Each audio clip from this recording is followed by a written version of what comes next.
Thank the Lord. You may be seated. You may be seated. I love that song. Man, guys, it kind of tells the whole story. And honestly, as we go into this new teaching series, Christmas in Idaho, that's what I want to do, is tell the story again. Now, I want you to turn your Bibles to John chapter 1. And then when it comes to, here in just a few minutes, I'm going to go to John chapter 8. So I'm going to keep it close, John chapter 1.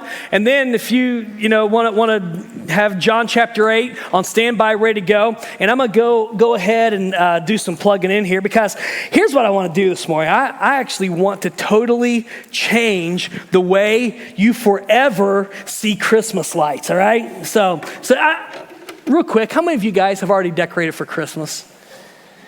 God bless you. How many of you decorated before Thanksgiving?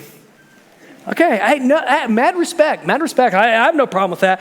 Well, here's the deal. Like the day after Thanksgiving, I'm still in turkey coma, and I just start getting these little hints from my wife that we should start hanging up the lights. And listen, here's the thing, man. Lori's not here. I got to do a quick change. I hate it. I literally hate hanging Christmas lights. Anybody with me? I see you husbands out there. You're like, some of you are like trying to, like, you're quietly doing the golf clap. I get it, man. Listen, we're in this together. And so my thing is this. The main reason, it has nothing to do with like I hate lights. I'm not a Grinch or Scrooge or anything like that. I got this weird fear of getting on ladders. Like ladders freak me out. They do. Like I don't have, like for instance, I went skydiving. Like I can jump out of an airplane. Doesn't bother me at all. You get me on an extension ladder, and it literally, I'm like quivering. And especially when Cole's down there at the bottom, Dad, don't fall. Like, shut up, kid. I mean, like that's bad enough the way it is. So anyway, I'm just getting these vibes that Lori is wanting the lights hung up, and be honest with you, I haven't done it yet. And I know that at some point I'm going to do it, because if there's anything that proves my undying love for Lori, it's the fact that I put up these lights. But here's the deal. I have just gone away. I'm not doing the super, because we have the 2-story house. I'm not doing the super high beams, and you can judge me, but I believe Jesus' words, lo, I'm with you always. And so I'm going to keep it that way. But here's the deal, man. There's something about lights though that are pretty cool. And here's the thing, like when Christmas lights first came out, I don't know if you guys knew this, like in Germany, the 1700s, like they didn't have, thanks to Thomas Edison, these kind of lights, right? They would literally attach burning candles to Christmas trees. Now, if that's not a recipe for disaster, I don't know what is. And so thanks to good old Tom, I get the chance to do this. But here's my thing. I want to totally change the way we view what is a very, very familiar part of Christmas. And so if you're taking notes this morning, I'm going to go ahead and just right up here at the very beginning, give you my big points. You can write this down. And so hang with me, because you're going to hear it and you're like, oh yeah, I know where he's going. And you're going to be wrong, because you don't know where I'm going today, right? But here's my big point. You can write this down.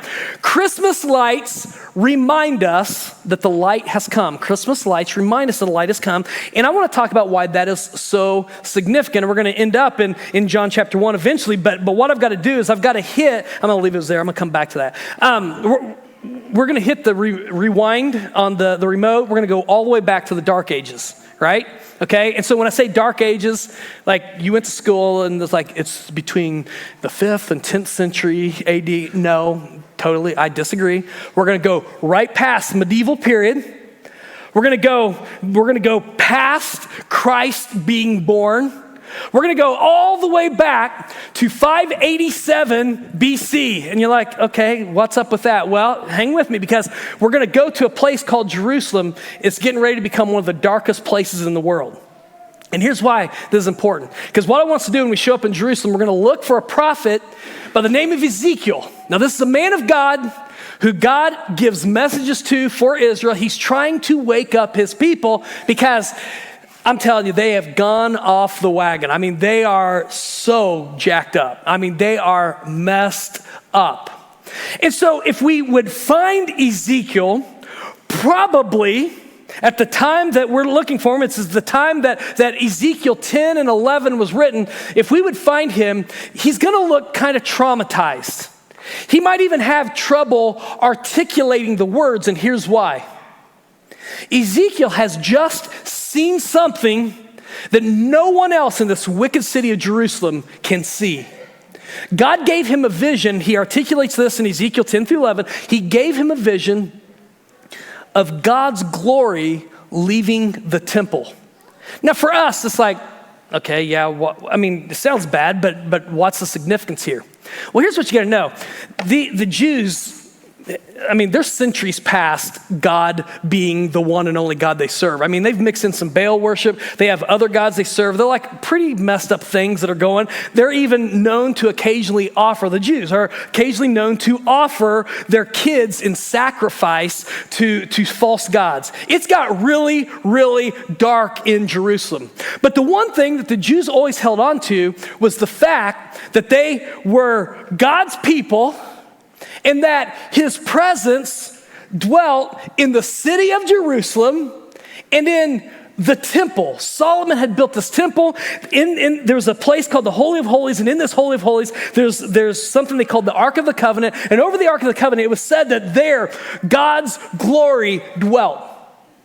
Now Ezekiel has just been given a vision, when we catch up to him, of God's glory departing from, leaving the temple. And it didn't stop there. He saw God's glory literally make its way through Jerusalem and exit out the eastern gate. In essence, he saw God saying, "So long, everybody, I've left the city." Now, I want you to hang with me. Now, we know that God is everywhere. You just got to understand the significance of this. The Jews viewed God as a good luck charm. Let's be honest. Some of us do the same thing. We leverage that good luck charm when we need it. Like if I'm in a crisis, I come back to God. He's kind of that good luck. It's kind of like, the tool. You got one of those Leatherman tools, you carry it around just in case you need it. God was a good luck charm. And so the one thing that they would hold on to is like, nobody can take us down because we're always going to come out on top because God's glory is in the temple. God, this is the city of God. Zion, they called Jerusalem the city of Zion. This is where God dwells. And yet Ezekiel sees God exiting the temple, the glory of God exiting out the eastern gate. And this is why I'm saying that 587 BC was the start of the Dark Ages. Because it would just be weeks, months, less than a year later that Jerusalem would fall. The Babylonians would literally bring the temple down to nothing left of it but rubble. The Jews that weren't killed were exiled to Babylon. And I'm going to tell you right now, the world had never seen darker than when they took a look back and they saw what they thought was their good luck charm. Man, the temple and Jerusalem, they saw it absolutely destroyed. It was dark. In the centuries that followed, it was dark, dark, dark, dark. Now, why is that significant? Why am I talking about this? Well, I want us to hit fast forward on our history remote, if you will. And now I want us to leave 587 BC, and we're going to go into the future, a little more than 600 years. And we're going to come to, this is after Jesus, and there's a guy who's putting pen to paper for the first time. This is an apostle. His name's John. We're getting ready to read his words. This is a guy who spent time with Jesus, and what he's going to do is he's going to write the story of Jesus in a very unique and creative way. He wants people to understand the significance of what has happened because Jesus showed up. He wants future generations to understand how Jesus changed everything. And so he begins his letter. How do you start every good story, right? Once upon a time. Listen, he starts his story this way. In the beginning was the Word. And the Word was with God, and the Word was God. He was in the beginning with God. He's talking about Jesus here. All things were made through him, and without him was not anything made that was made. Now I want you to listen to verses 4 and 5. In him was life, and the life was the light of men. The light shines in the darkness, and the darkness has not overcome it. Now, I'm gonna stop here because throughout this entire series, we're gonna be hanging out here in John chapter 1. And we're gonna be looking at a most unique telling of the Christmas story. Like when we think of Christmas programs, we think of Luke chapter 2, Matthew chapter 2. Like nobody's using John chapter 1 for their Christmas program. It's just hard for us to describe this to make sense. Like there are no shepherds or innkeepers or wise men or anything like that. And yet there is a power and a beauty here in this account that John is writing that's powerful. And so what he's doing, I just want to make sure that we get this. As we read here in John chapter 1, he's using creation language to introduce us, and here's why. Like if you go back to Genesis chapter 1, verse 1, here's what we read. In the beginning, God created the heaven and the earth. We've heard that verse, right? What does verse 2 of Genesis chapter 1 reveal to us? It says that the earth was without form and void. Darkness was over the face of the deep. Now this is really important because what was the first thing that God spoke into existence in creation? What was the first thing he spoke into existence? Light. Now here's the deal. We don't know what this light constituted of because it's not till a few days later that we're gonna see the sun, the moon, and the stars created. Many theologians, scholars, guess, we don't know for sure that it is actually just even the glory of the Father that illuminated what he was going to do in creation. But the reality was, we know that he created light first. And why was that necessary? You can't have life without light. The two of them are inseparably linked. You cannot have one without the other. And so what John is doing, he's telling the Christmas story, this account of Jesus coming to the world in a whole new way. To put it a different way, what he's saying in verses 4 and 5 is that when Jesus showed up, it was like creation happened all over again. Literally, he said, man, there's this darkness. There's a nothing, there's a void that is there. He's using Genesis 1 language. And he's saying, and then the light comes, the light shows up. And now, because the light has come, we have the potential for life. And so John's gonna go on through the rest of his letter, what we call the Gospel of John, and he's gonna point out, if you read through John, and I would challenge you throughout this Christmas season, read through the Gospel of John. It will give you so much perspective and appreciation for the Christmas story. He talks about signs. He doesn't talk about miracles. He uses the word signs time and time and time and time again. And he gets all the way to John chapter 20, verse 31, and he talks about why these signs were given. To point to Jesus Christ as being the light, and to point to the fact that all who believe in him might have life. It's the whole reason he wrote his story. And he starts with the Christmas story, Jesus showing up. But what you got to know is when he uses this analogy of light, it's not like he just came up with this himself. No, he is specifically remembering something that took place in Jesus' ministry and a statement Jesus made. And this is where we're going to go to John chapter 8. John chapter 8. John has introduced Jesus a certain way, and then we're gonna explain what informed his explanation and his introduction of Jesus. And so what we're gonna do, you guys gotta hang with me. I'm throwing in a lot of history here today, but this is very, very significant to us today. So remember, dark, like Ezekiel saw, God's presence left the temple. Now here's the thing, we're gonna see in John chapter 8, this is given the account, you can read about it, John 7, the wind and all that sort of thing. He comes late to a festival called the Feast of Tabernacles. Now, Feast of Tabernacles, maybe you've heard of that in the Old Testament. It's called the Feast of Booths. Even today, the Jews still celebrate this. It's called Sukkot. It's a celebration that they have. It's a time of remembrance of remembering how God delivered the Israelites from slavery. You got to understand that this deliverance from slavery was a big deal. All three of the feasts that the Lord commanded, in which he says, you have to come and appear before me at the place of my choosing, all three of them had to do with remembering the Exodus from Egypt and how God delivered them from slavery. It is the focal event of the Old Testament. And as we go on through this series, we're going to see how that ties in to the New Testament and even today, because it's really cool. You can't truly understand the New Testament unless you grasp some of these things from the Old Testament. So the Feast of the Tabernacles is a celebration, and let me describe, so you guys love Thanksgiving, right? I mean, like you guys said, you love Thanksgiving. I mean, we love getting together, friends and family. We have a great time. You know, you get the day off of work. You eat phenomenal meal. You have a time of rest, but it's also a time of celebration, a time of remembrance. Take Thanksgiving, as awesome as it is, and multiply it times 8.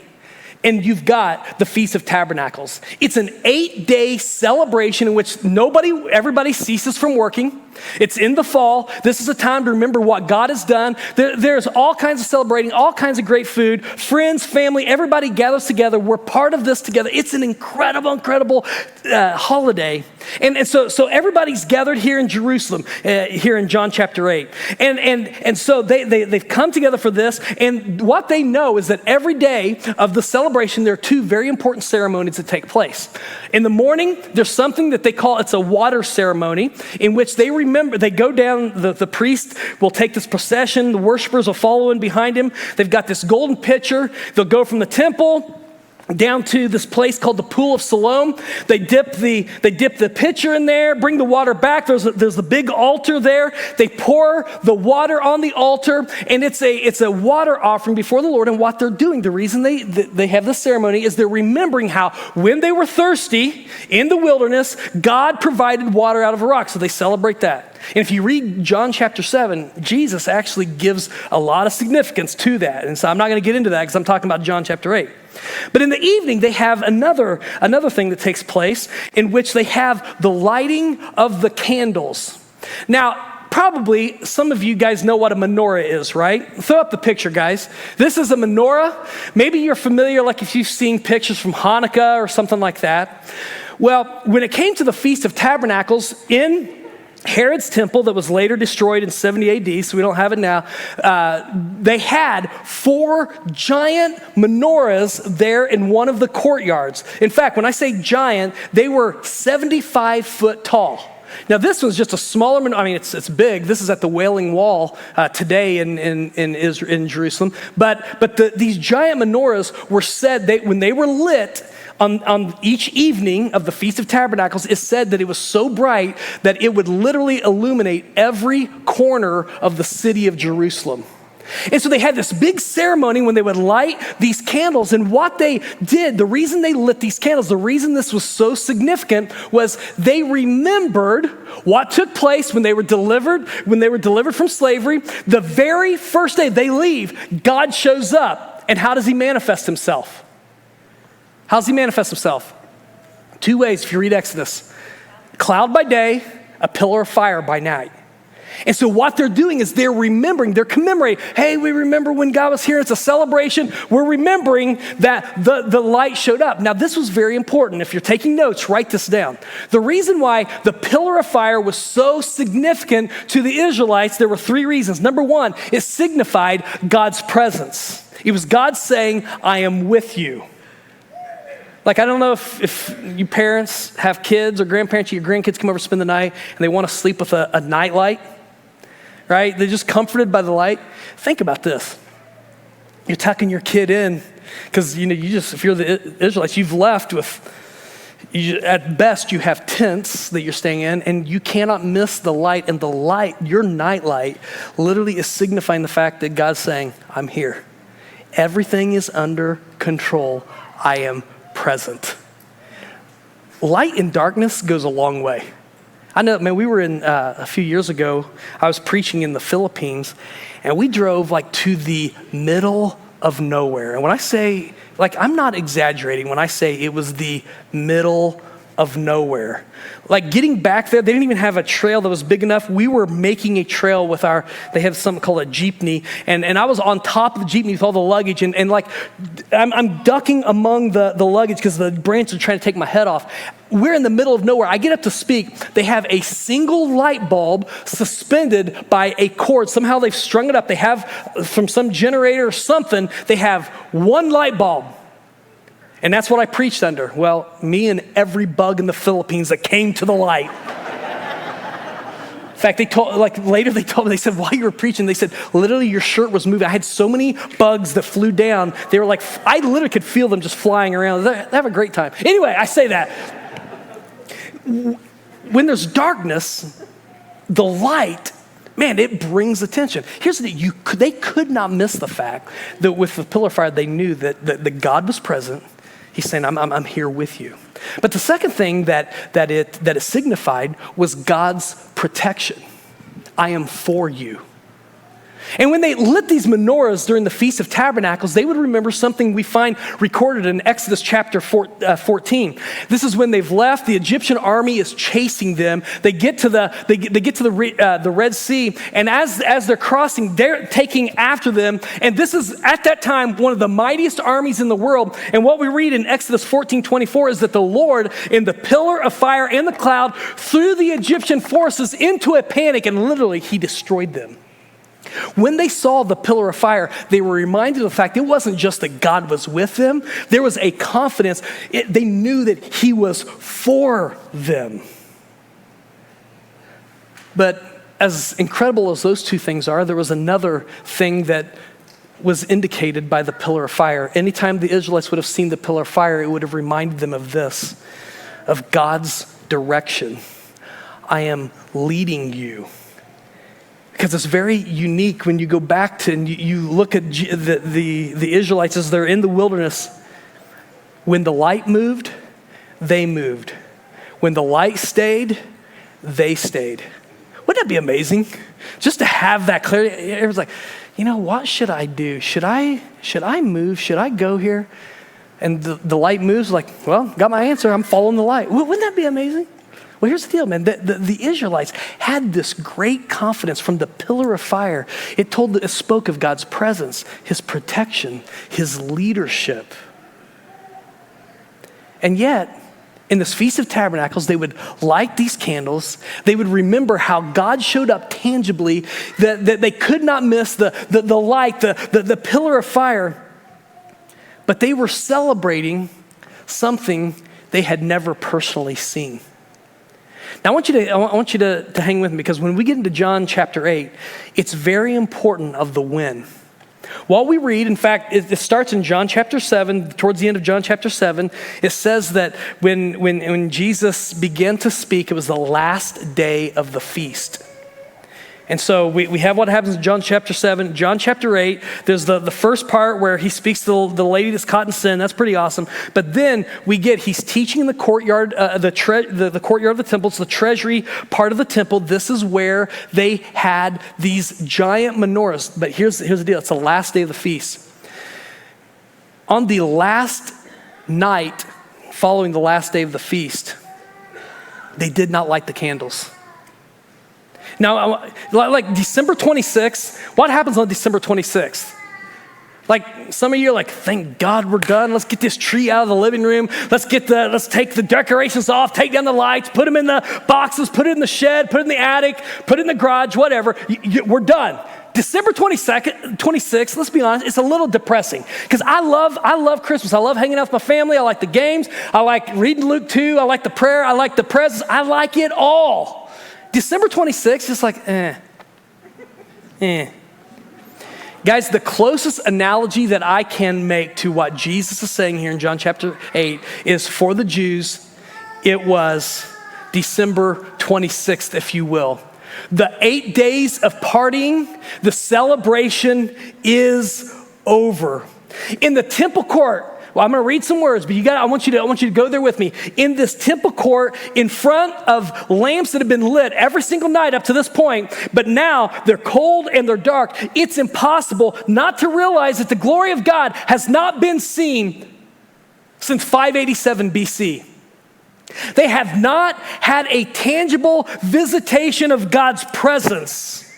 And what they've done for the last 8 days is they've remembered, but now that the feast is over, the lights are out, they're not being lit again, the reality sinks in. What Ezekiel saw all those years ago is still true. Presence of God is gone, left the city. Let's just get together next year and we'll remember again. Until then, here we go, we're back to the darkness. And it's against this darkened, gloomy backdrop that Jesus says words that provided the impetus for John writing what he wrote when he told a Christmas story in John 1, 4-5. Jesus said this in John 8:12 in front of those menorahs. I am the light of the world. Whoever follows me will not walk in darkness, but will have the light of life. Now come on, we're hearing this. We've heard the Christmas story. We take so many things for granted. I want you to think about what has taken place. This is nearly 600 years of darkness, if you will. And here's what Jesus, in essence, is saying. The glory is back. The light has come. And he's asking this question, are you ready to again follow the light? You just spent 7 days remembering the Israelites following the light. The light's here, baby. Are you ready to follow? Because you know what I found out? Many times we prefer to celebrate something from the past rather than to, in faith, partake in the present.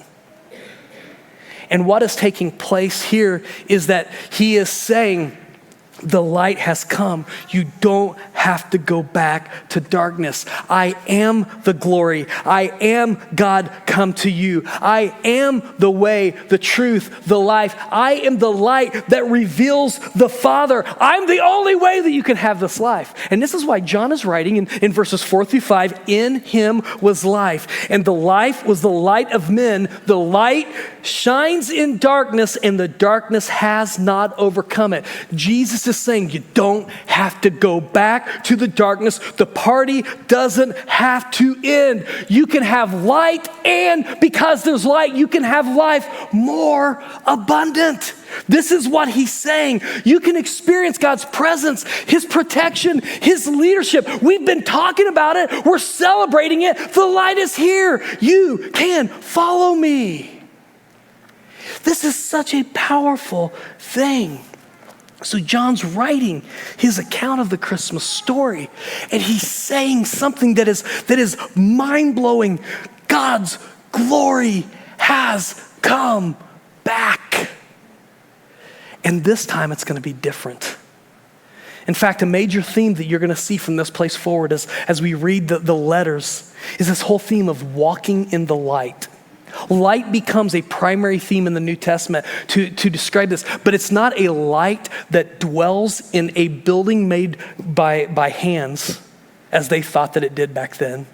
It literally is a light that dwells with the people of God who believe. Christ has come to be light, to take down roots. And guys, as we go through this series over the next few weeks, we're going to see the significance of this. But guys, what I want us to understand as I bring this to a close, this fact that the light has come is a very bold call. And it's a call that includes 4 different things. And so I want you to hang with me for the next few minutes as we wrap this up. Number 1, you see, when Jesus said what he said, I am the light of the world. Whoever follows me will not walk in darkness, but will have the light of life. He's calling them not to remain as they were. He's calling them to live differently. You see, to follow the light, to walk in the light, as we're going to see in the weeks to come, is first and foremost a call to live with consistency and integrity. And here's why that's important. If you walk in the light, if you are following the light will expose you too. And guys, as a pastor, I want to say this I want to say this carefully. Some of you are having this struggle. You want to walk in the light, but you still want to remain with some of your deeds in darkness. It is impossible to pursue sin and Jesus at the same time. And there are people in this room, I'm convinced of this, that you are living a life in which you are hiding things. You are hiding things from a spouse, you're hiding things from your family, you're hiding things from a friend. Guys, you might even be hiding things from you. You're hiding things from yourself. You're lying to yourself. Can I tell you that what the light does is it just like the menorahs, it says that every corner of Jerusalem was illuminated. You cannot come to the light without the lies being exposed for what they are. And for those of us who fear the lie coming out into the open, can I tell you this, the only way to break free? The consequences of concealment are far greater than the consequences of confession. Listen, there is a beauty, there's something beautiful that happens when we come to the light. Because what we desire, and I truly believe that we desire a life that is one of consistency and integrity, where what I say and who I am around this group of people or in this situation is the same who I am when I'm by myself or with this group of people. We long for consistency and integrity. The only way to experience this truly is to come to the light, to come to Christ, to be transformed by Christ, and then to walk after the light, to know his protection, to know his presence, to know his power. You see, this is a call, first of all, to live with consistency and integrity, but it's secondly a call. And I think, and I'm going to be honest with you, this one here, maybe we wrestle with it. It's a call to live attractively. You're like, what's that mean? What's it mean to live attractively? In Matthew 5:14, Jesus saying to people who are learning from him, he said, you are the light of the world. And you're like, well, hold on a second. He just said he's the light of the world. And John, why is he saying you are the light of the world? What he's saying in essence is you have the light shining through you. He says you're like a city on a hill that cannot be hid. Because the interesting thing is the light of Christ, it's like we're the menorah and he's the flame. We're literally the menorah that lifts up the flame. The light, we're just a means through which the light shines. And there's an attractiveness, a winsomeness that marks a person who's experienced the light. This past Tuesday, we were having a prayer service. We have a prayer service every Tuesday morning at 8 a.m. And at the end of the prayer service, we were just kind of sharing, and there's a guy there, a guy by the name of Chad. I love this guy. He lives right next door to the church. And I asked him for permission to share the story. But he told, I was actually talking about this marked change I've seen in his life. Since he has met Jesus, Chad Shoemaker is not the same. Literally, he's transformed. And I actually was just in front of everybody. I just said, Chad, man, your life is such an inspiration. Man, the light just shines through you. There's something powerful. And after we had finished, he walked out and he grabbed me and he said, man, that means a lot. He said, as you said that, I remembered sitting over in my living room, looking out the window at the parking lot here at Grace. He said, I'm sipping whiskey and Coke and looking out, and he said, I'm angry. I'm mad at God. I'm mad at the world. And he said, he said, every car that I saw drive into the property, I'm like, there's another hypocrite getting ready to go into that church. And he said, I was so filled with bitterness. And he said, hatred is what marked me. He said, when I met Jesus, he changed everything. And I'm telling you guys, if you know Chad, if you met him today, you'd never know that's who he used to be. The light there, it's a call to attractiveness, to attractive living. The most ugly person, not physically, well, I don't know, maybe physically too, I don't know. The ugliest disposition will be utterly transformed by the light. But it's not just that, it's a call to live courageously. It's a call to live courageously. Church, I just got to tell you this. To walk in the light is not something for cowards. Because when we walk in the light illuminates a city that's on a hill, Jesus said, cannot be hid. And even unintentionally, the light, even through us, will expose the sins and the sinfulness and the darkness of others. Now, I don't say this, that we're called to be the force light where I am God's LED. Let me come into your life and show you everything. No, that's not what I'm talking about, right? But what I am saying is this. The light of Christ, it's going to be so that the people are going to say, man, can you turn down the lights a little bit? It's a little bright in here. Can you just back off a little bit?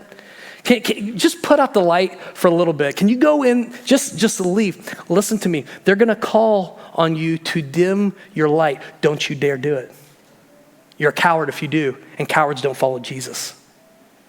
We're called to pick up our Christ. You see, to walk in the light, to receive the light, is to live a courageous life. But it's not just that we're called to live attractively, that we're called to live courageously and to live with consistency and integrity. We're also called to live hopefully. Hopefully. Because the light has come, it means that I have hope for today. I don't have to go back to the darkness. What has defined me up to this point is not who I am. The light has come. And because the light has come, it changes everything. Literally, it changes everything. And can I tell you, the light shows up in many different ways. We have this like Western evangelical understanding of coming to the light and how we're saved that is nowhere in the Bible. We think it all has to happen a programmatic way. God can work through many different ways. He can work through invitations. He can work through witnessing. He can work through His Word. Can I tell you that He can just work through His Holy Spirit to get a hold of somebody's heart? I've just seen evidence of this. In fact, I'm going to share a personal story. For the last, I don't know how many years, I've been praying for my family. I've been praying for my sister. I've been praying for my brother-in-law. Eric and Lynn, I love them. In fact, I've got a group of three or four guys that meet every Wednesday morning at 5:30 a.m. They asked me several years ago, how can we pray for you? How can we pray with you? And I just said, would you just pray for my sister and Eric, that God would transform their lives? And Brad or Gary or somebody would stop by and say, hey, have you heard anything? How are things going? I'm like, I don't know. I just believe that God's moving. Last Saturday, I got a text, and it's from my brother-in-law. He said, hey, this is Eric. And he said, I just wanted you to know something. He said, this might sound a little weird, but I felt like I needed to share with you. Now, here's what you got to know. I've only, because of distance, he and my sister haven't been married super long. And when I go back, we haven't always spent time together. I've only been with him maybe 5 times in my entire life, but I prayed for he and my sister regularly.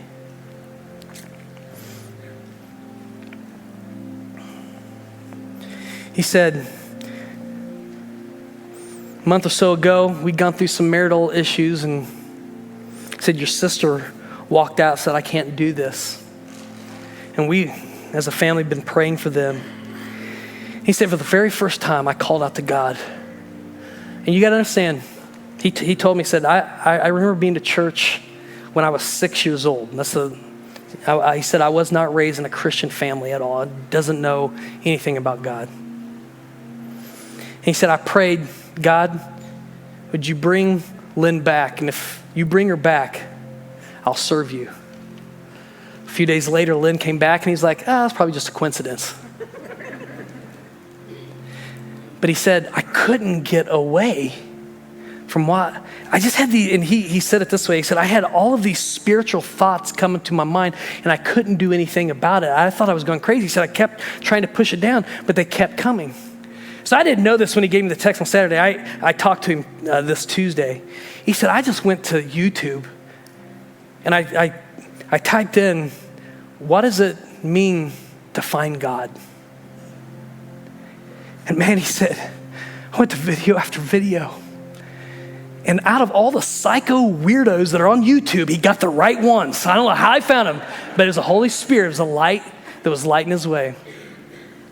He said they kept on talking about asking Christ for forgiveness and ask him to be Lord of your life.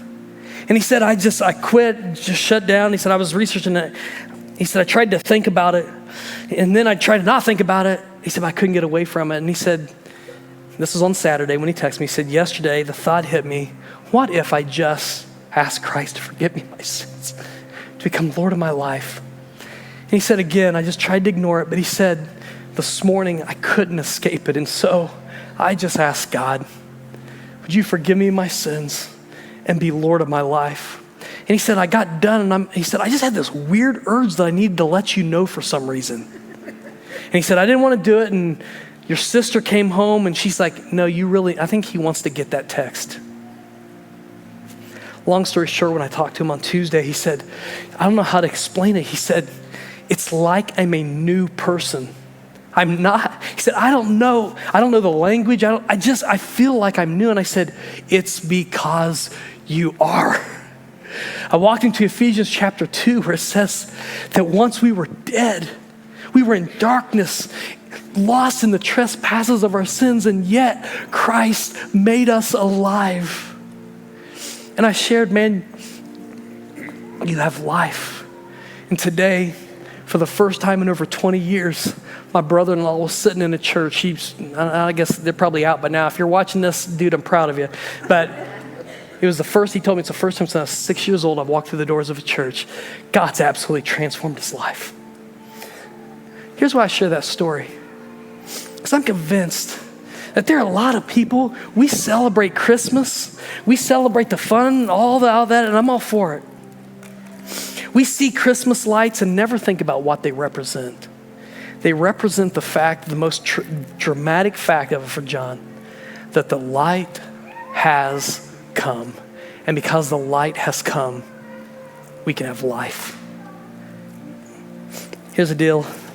After we put up all the decorations, get the tree decorated, one of my favorite things to do during December is to come down and have my devotions in the living room before everybody else is awake. It's dark, and I plug in just the lights. I love that, the warm light of the Christmas tree lights, and I pray and I read and all of that. But I'm going to tell you guys, this year, even after talking to Eric, I'm not going to do it the same way. I want to remember what this represents. The light has come. Darkness is over. And if you're here, if your story is Eric's story, listen to me. The light has come for you. Respond to the light. Walk in the light and know his presence, his protection, and his guidance. Father, thank you so much for the beautiful light of Christmas. Thank you for the unique and engaging way that John tells the Christmas story.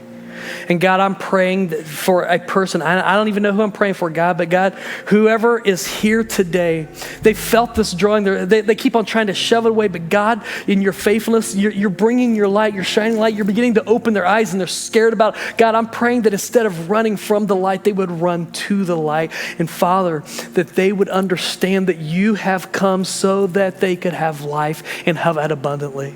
God, in this moment, I'm just praying that just as Eric figured out, all it takes is just being forgiven, asking you forgiveness, asking you to be Lord. And God, I'm praying that you would transform their life, that they would understand the newness that comes from having experienced the light that we celebrate at Christmas. So Father, for what you've done and for what you have yet to do, I want to thank you for this. And God, I look forward to what is going to come. I believe the best is yet to come. And I pray this in Jesus' strong name. And all God's people said, Amen.